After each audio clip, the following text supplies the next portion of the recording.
Good morning बच्चों। अब आप लोग को एग्ज़ाम का मात्र समझिए कि आपको 45 दिन बचा हुआ है और वो 45 दिन में आपको इतना अच्छा से पढ़ना है, इतना अच्छा से पढ़ना है कि फिर मतलब जा कर के आपको बाद में पछताना न पड़े। ठीक है, ये नहीं कि मतलब आपको मेहनत करने के बजाय आप मतलब खूब सो रहे हैं, खूब घूम रहे हैं, खूब टहल रहे हैं, तो उससे कुछ होना जाना नहीं है। ठीक है, अब ये जो 45 दिन का जो टाइम बचा हुआ है इसमें आपको पूरी लगन से दोपहर सुबह शाम मतलब आपको मतलब जब देखे जब आपको पढ़ना ही है। ठीक है, और इधर इंजॉय बहुत कम करेंगे। तो अब आपको हम क्लास स्टार्ट कर रहा हूँ। जो सबसे पहला क्वेश्चन है, आकृति में दिखाए गए छायांकित भाग का क्षेत्रफल ज्ञात करें। ठीक है, छायांकित भाग का क्षेत्रफल ज्ञात करें।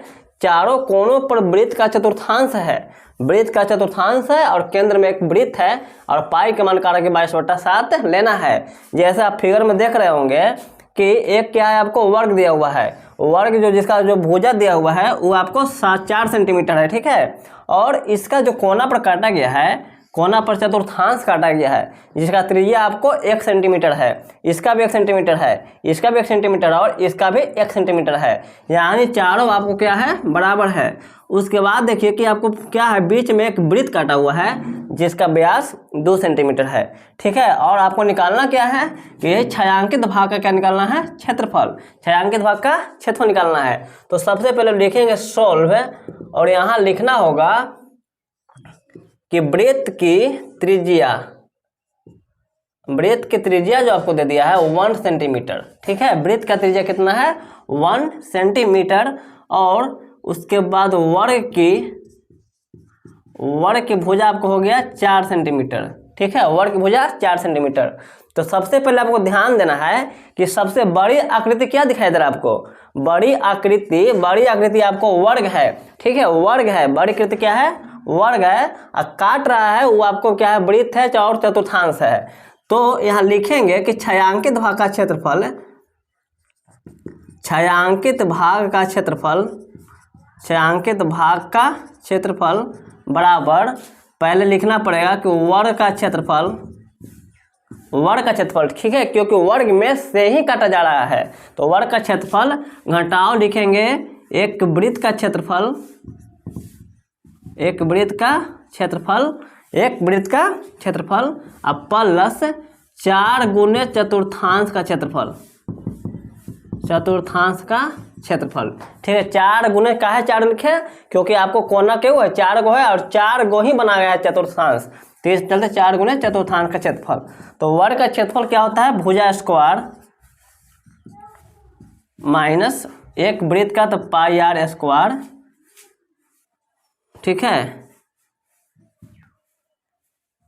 प्लस 4 गुने चतुर्थांश का होता है 1/4 पाई आर स्क्वायर। ठीक है, तो 4 से 4 कैंसिल हो जाएगा। चलिए भुजा रख दीजिए। तो भुजा कितना दिया हुआ है, 4 सेंटीमीटर। तो 4 का स्क्वायर, पाई का मान रखना 22/7 गुने 1 का स्क्वायर प्लस पाई का मान 22/7 और गुने 1 का स्क्वायर। ठीक है, तो 4 को 16 हो जाएगा, 22/7 और प्लस 22/7। ठीक है, तो 16 घटाओ, जोड़ेंगे तो 22/44 हो जाएगा और बट्टा 7। अब इसको घटा देंगे तो 16 7 हो जाएगा आपको कितना, 7 6 42 की 2 और 7 4 11 माइनस 44/7। घटाएंगे तो 12 में 4 तो 8 और बचेगा 10 में 4 तो 6/7।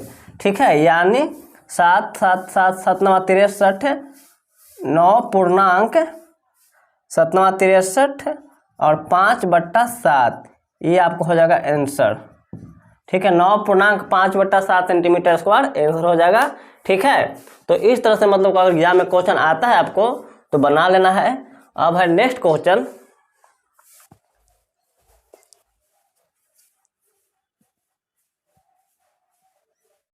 अब आपको अगला क्वेश्चन है कि एक समबाहु त्रिभुज का क्षेत्रफल 17320.5 सेंटीमीटर स्क्वायर है।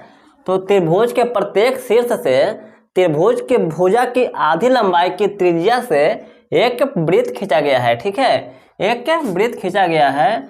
तो √3 बराबर 1.73205 मानते हुए छायांकित भाग का क्षेत्रफल ज्ञात कर रहे। ठीक है, ये आपको क्या है कि एनसीईआरटी क्वेश्चन है। ठीक है, और एग्जाम में आपको एनसीईआरटी लगभग ज़्यादा पूछता है, तो ध्यान देना। इसको कैसे बनाएंगे कि सबसे पहले मान लीजिए कि एक त्रिभुज पार लेते हैं, त्रिभुज। ठीक है,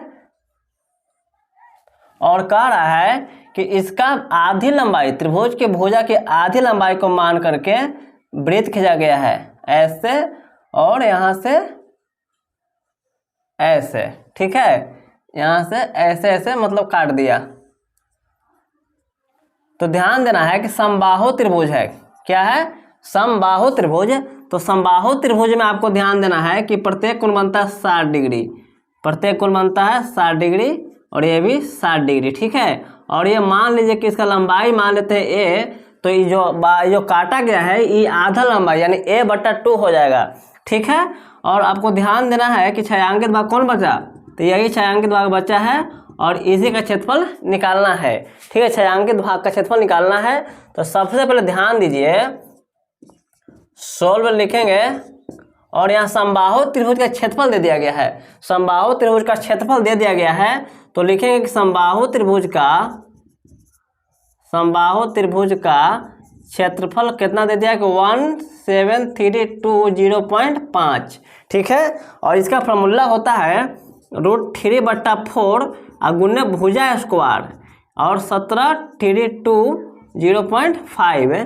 तो ए स्क्वायर बराबर हो जाएगा 173205 गुने, ये आपको 4 चल जाएगा गुना में बट्टा √3। ठीक है, अब क्या होगा कि 1732.05 गुने 4। अब √3 का वैल्यू भर देंगे, तो √3 का वैल्यू कितना भरेंगे, तो 1.73205। ठीक है, अब ध्यान दीजिए कि इसमें आपको एक अंक के बाद है पॉइंट, इसमें 1 2 3 4 5 अंक के बाद है, तो 5 अंक के बाद 2 पर 5 को दे देंगे 0, पॉइंट खत्म हो जाएगा, और यहाँ से हटा करके हम नीचे दे देंगे एक 0। ठीक है, तो एक 0 क्या हो जाएगा, कैंसिल हो जाएगा, बाकी पूरा आपको कट जाएगा। ये पूरा क्या हो गया, कट गया, यानी ए स्क्वायर का वैल्यू आपको आ गया 4000। कितना आया, 40,000। तो ए बराबर √अंडर करेंगे तो इसका निकल जाएगा 200, यानी आपको भुजा कितना निकला, 200 निकल गया। आपको भुजा निकल गया 200। तो जैसे ही अगर आपको भुजा 200 निकल जाता है, तो क्या करेंगे कि अब लिखेंगे कि वृत्त की त्रिज्या, तो वृत्त की त्रिज्या जो है, ये कह रहा है कि त्रिभुज की भुजा की आधी लंबाई की त्रिज्या है, यानी जब भुजा हमको निकला 200, तब वृत्त की त्रिज्या कितना हो जाएगा, 200/2 यानी 100 सेंटीमीटर हो जाएगा आपको वृत्त की त्रिज्या। तो लिखेंगे कि काटे गए वृत्त का क्षेत्रफल बराबर 3 × πr² θ/360 है। काटा तो गया वृत्त, लेकिन आपको त्रिभुज में क्या कट गया है, त्रिज्यखंड कट गया। क्या कट गया, त्रिज्यखंड कटा। मान लीजिए कि काटा तो होगा वृत्त काटा है, लेकिन क्या कटा, त्रिज्यखंड कटा। तो 3 × π का वैल्यू रख देंगे 22/7 गुने r का वैल्यू हो गया 100 गुने 100, और थीटा का मान रख देंगे 60/360। काट देंगे 6 36, 3 दूना 6, 2 से कट जाएगा 11, यानी 11/4 0/7। इसको डिवाइड करेंगे 1571 4.28। अब आपको यहाँ लिख देना है छायांकित भाग का क्षेत्रफल बराबर क्या करेंगे कि घटा देंगे त्रिभुज क्षेत्रफल में से, तो 17,320.5 में से घटा देंगे 1571 4.28। ठीक है, चलिए इसको घटा दीजिए, तो आपका आ जाएगा कितना, 22। ये हो जाएगा आपको 10 में से 4 तो 6, ये बचेगा 1 मतलब 0। ये आपको 3 में से 7 गया तो 13 में 7 गया तो 6, और ये बचेगा आपको 17 5, तो 6 में से 5 गया आपको 1। ठीक है, यानी इतना सेंटीमीटर स्क्वायर हो गया आपको आंसर। ठीक है, अब आपको नेक्स्ट क्वेश्चन,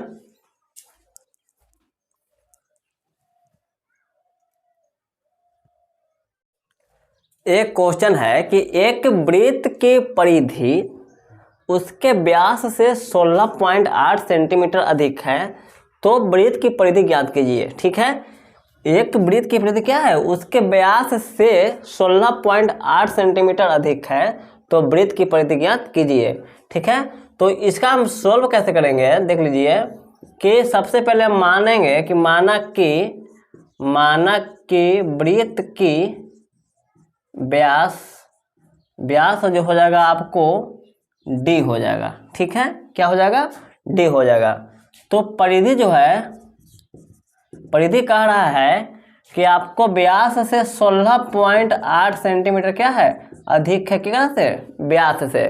ठीक है, व्यास हम जानते हैं कि एक व्यास में 2 त्रिज्या होता है, एक व्यास में क्या होता है, 2 त्रिज्या 2r। ठीक है, एक व्यास में क्या होता है, एक व्यास बराबर 2 त्रिज्या होता है। चलिए अब क्या करेंगे कि परिधि का फॉर्मूला होता है 2πr बराबर 16.8 सेंटीमीटर प्लस 2r।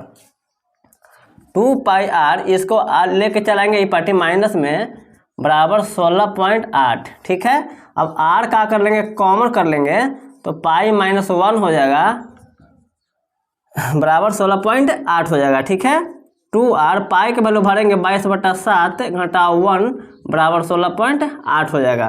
तो 2r घटाएंगे तो आपको हो जाएगा 7 का 7 और 22 में 7 घटाएंगे तो 15/7 हो जाएगा, बराबर 16.8। तो r बराबर 16.8 गुने 7 बट्टा 15 दूना 30, 15 दूना कितना हो जाएगा, 30 हो जाएगा। ठीक है, 15 दूना 30 भागा में हो गया। चलिए इसको काटेंगे, एक पॉइंट हटाएंगे तो नीचे 100 आएगा, 3 से कट जाएगा, 3 × 15 और 3 × 18, यानी r का जो वैल्यू होगा वो आपको हो जाएगा 7 × 42 और 7 × 35 और 4 × 39। पॉइंट हम नीचे 2 को 0 है तो पॉइंट 2 अंक के बाद दे देंगे। ठीक है, चलिए कितना आ गया हमको, 3.92। चलिए अब निकालना क्या है, निकालना है कि वृत्त की परिधि निकालना है, वृत्त की परिधि, इसलिए लिखेंगे कि वृत्त की परिधि बराबर, वृत्त की परिधि बराबर क्या है, तो 16.8 जोड़ 2r, तो 16.8 प्लस 2r यानी 2 गुने r का वैल्यू है 3.92, तो 16.8 प्लस 2 दूना 4, 9 दूना 18 और 3 दूना 6 1 7। ठीक है, जोड़ेंगे तो 8 हो जाएगा आपको, 4 के 4 8 8 16 और 16 और 8 हो जाएगा आपको 24.64 सेंटीमीटर आपका हो गया आंसर। ठीक है, वृत्त का परिधि हो गया आपको 24.64 सेंटीमीटर। चलिए इस तरह का आपको क्वेश्चन आता है एग्जाम में तो आपको एकदम खुशी से बनाइए। अब है नेक्स्ट क्वेश्चन,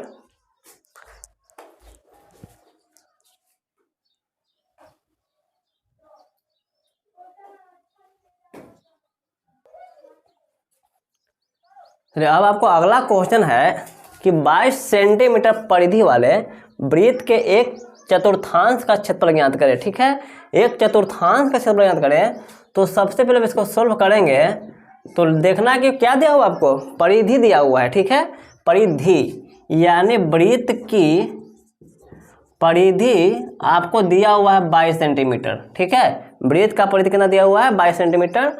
तो आपको इसी का फॉर्मूला लगाना है, वृत्त का परिधि दिया हुआ है तो वृत्त का परिधि के ही फॉर्मूला लगाएंगे, तो 2πr बराबर 22 सेंटीमीटर, तो 2 × 22 बटा हो जाएगा 7 × r बराबर 22। r को छोड़ देना है, r को छोड़ देंगे और 22 गुने चल जाएगा 7 ऊपरे और ये चलाया नीचे 2 गुने 22, 22 से 22 काट देंगे, r का मान हो जाएगा 7/2, 7/2।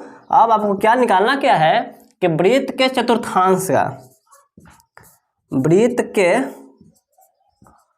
चतुर्थांश का क्षेत्रफल बराबर फॉर्मूला होता है 1/4 गुने πr²। ठीक है, तो तो 1/4 पाई का मान हो जाएगा 22/7। अब आर का मान निकला है 7/2 गुने 7/2। 7 कैंसिल हो जाएगा, 2 से 11 यानी 11 7 77/8 सेंटीमीटर स्क्वायर हो जाएगा आपको आंसर। ठीक है, तो इस तरह से क्वेश्चन पूछे आपसे तो बना लेना है। चलिए अब आपको है नेक्स्ट क्वेश्चन।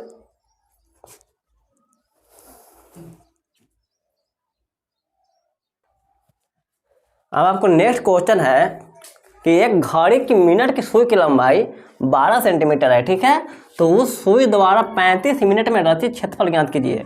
तो जब भी आपको घड़ी के सुई वाला क्वेश्चन आता है तो ध्यान देना है कि एकदम त्रिज्यखंड का क्षेत्रफल निकालना है। क्षेत्रफल निकालना है त्रिज्यखंड का क्षेत्रफल। ठीक है, आपको ध्यान रहे जैसे घड़ी के सुई वाला आता है तो आपको ध्यान देना है कि त्रिज्यखंड का क्षेत्रफल निकालना है। तो इसका हम सोल्व करेंगे। तो देख लीजिएगा पहले सुई की लंबाई कितना दिया हुआ 12 सेंटीमीटर। तो जो सुई की लंबाई 12 सेंटीमीटर है यही आपका त्रिज्या हो जाएगा। त्रिज्या हो जाएगा 12 सेंटीमीटर और थीटा जो हो जाएगा 35 मिनट का रहा है तो 1 मिनट में बनता है 6 डिग्री। तो 35 गुने 6 करेंगे तो 6 5 30 और 6 3 18 3 21 210 डिग्री हो जाएगा आपको थीटा। तो अब लिख लीजिए कि त्रिज्यखंड का यहाँ लिखना होगा कि सुई द्वारा 35 मिनट में रचित क्षेत्रफल बराबर तो पाई आर स्क्वायर थीटा बट्टा 360 है। तो पाई का मान रखने का 22/7 गुने आर का मान हो गया 12 गुने 12 और थीटा का मान हो गया 210/360। ठीक है, चलिए काटिए, 1 0 खत्म हो गया। 3 से कट देगा 7 से 7 21 3 से कट जाएगा 12 12 से 12 खत्म तो हो जाएगा 12 दूना 24 और 12 दूना 24 और 2 26 264 सेंटीमीटर आपका क्या हो जाएगा आंसर।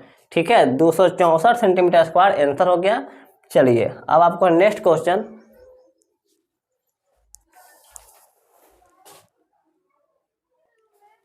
चलिए अब आपको अगला क्वेश्चन है कि 3 धातुई गोले जिनकी त्रिज्याएं क्रमशः 6 सेंटीमीटर 8 सेंटीमीटर और 10 सेंटीमीटर है को पिघलाकर एक गोला बनाया गया है।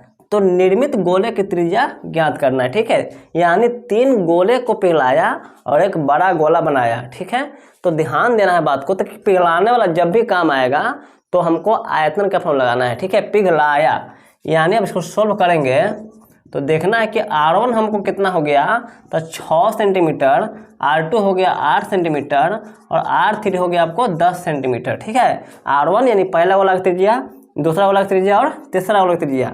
ठीक है, और बड़ा गोला का जो त्रिज्या उसको मानेंगे R। यानी यहाँ लिखना होगा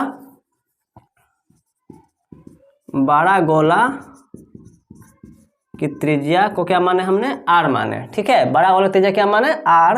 यहाँ लिखना होगा कि बड़ा गोला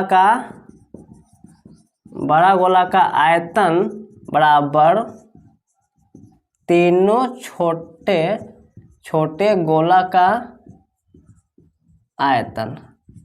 ठीक है, तीनों छोटे गोला का आयतन का योग का या क्या बोलेंगे योग, क्योंकि तीनों को मिला करके यानी तीनों को पिघलाया और एक बड़ा गोला बनाया। तो इसका फॉर्मूला लगा लेंगे pi r cube 4/3 pi R1 cube plus 4/3 pi R2 cube plus 4/3 pi R3 के क्यू। ठीक है, तो देख रहे हैं कि 4/3 सब में है, इसको कॉमन लेकर क्या हो जाएगा कैंसिल, खाली आपके पास RQ बचेगा। क्या बचेगा RQ बचेगा। तो R1 का क्या हो गया कि 6 का क्यू प्लस R2 हो जाएगा आपको 8 का क्यू प्लस R3 हो जाएगा आपको 10 का क्यू।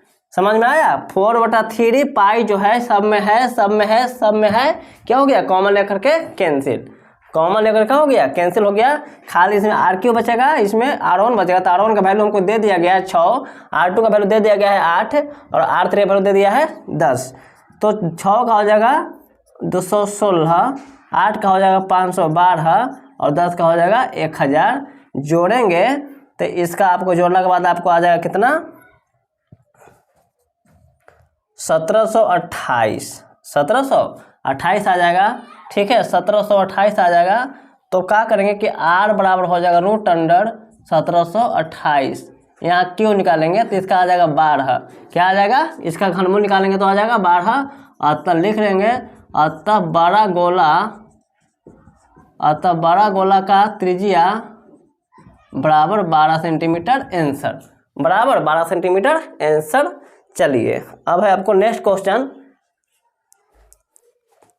एक क्वेश्चन अब अगला है कि एक पतंग और धरती पर के एक बिंदु के बीच डोरी की लंबाई आपको हो गया 85 मीटर। ठीक है, यदि डोरी जमीन से थीटा कोण बनाती है इस प्रकार की tan थीटा बराबर 15/8, तो पतंग की ऊंचाई बताइए। ठीक है, तो सबसे पहले इसमें चित्र पाड़ेंगे, तो चित्र पाड़ेंगे। ठीक है, तो ए से पाड़ देंगे चित्र ABC, और आपको देना कि डोरी जो हो जाएगा, पतंग की डोरी आपको यही है जो आपको दे दिया गया है 85 मीटर। ठीक है, 85 मीटर, और ये आपको क्या पतंग की ऊंचाई h, क्या है h है, और ये आपको थीटा, तो tan थीटा बराबर दे दिया गया है 15/8। ठीक है, tan थीटा बराबर 15/8। चलिए तो हम यहाँ सोल्व करेंगे। तो सबसे पहले ध्यान देना कि हमको एक कर्ण है और ये क्या है? लंब है। तो कर्ण है, लंब है, तो कर्ण लंब होता है साइन थीटा में। किस में होता है? साइन थीटा में। तो tan थीटा बराबर 15/8 दे दिया है, तो इसको हम चेंज कर देंगे साइन थीटा।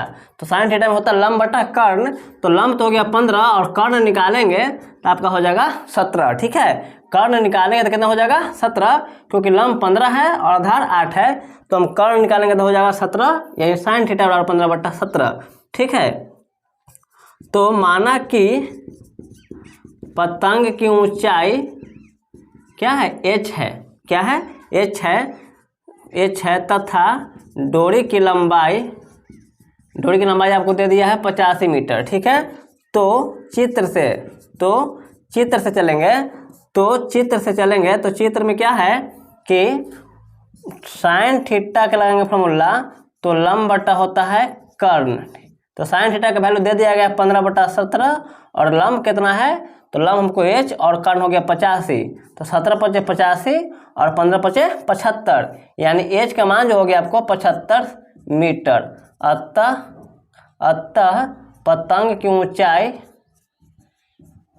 की ऊंचाई आपको हो जाएगा 75 मीटर आंसर।